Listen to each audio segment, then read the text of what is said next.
upang matiyak ang kaligtasan at kaayusan.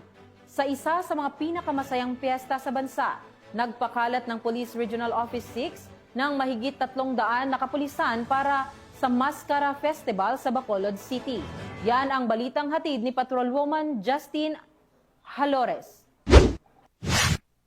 Nagpadala ang Police Regional Office 6 ng 300 augmentation personnel sa Police Regional Office Negros Island Region. Nito lamang ika-15 ng Oktubre taong kasalukuyan upang tumulong sa pagpapanatili ng kapayapaan at kaayusan sa ginaganap na Mascara Festival sa Bacolod City, Negros Occidental. Isinagawa ang send-off ceremony sa Camp General Martin Teofilo B. Delgado at pinangunahan ito ni Police Brigadier General Josefino Diligan, Regional Director ng Pro-6. Sa kanyang mensahe, binigyang diin niya ang kahalagahan ng tungkulin ng mga pulis sa pagtiyak ng kaligtasan ng publiko. Sa isa sa mga pinakakilalang pagdiriwang sa bansa, tinimok din niya ang mga pulis na panatilihin ang disiplina, alerto at magalang na pakikitungo sa publiko. Dumalo rin sa nasabing seremonya si Police Brigadier General Arnold Thomas C. Ibay, Regional Director ng Pro-NIR, na personal na tumanggap sa mga augmentation personnel at nagpaabot ng pasasalamat sa Pro-6 sa kanilang walang sawang suporta. Ang mga ipinadalang tauhan ay mula sa Regional Mobile Force Battalion 6 at iba't ibang provincial at city police offices. Sila ay tutulong sa crowd control,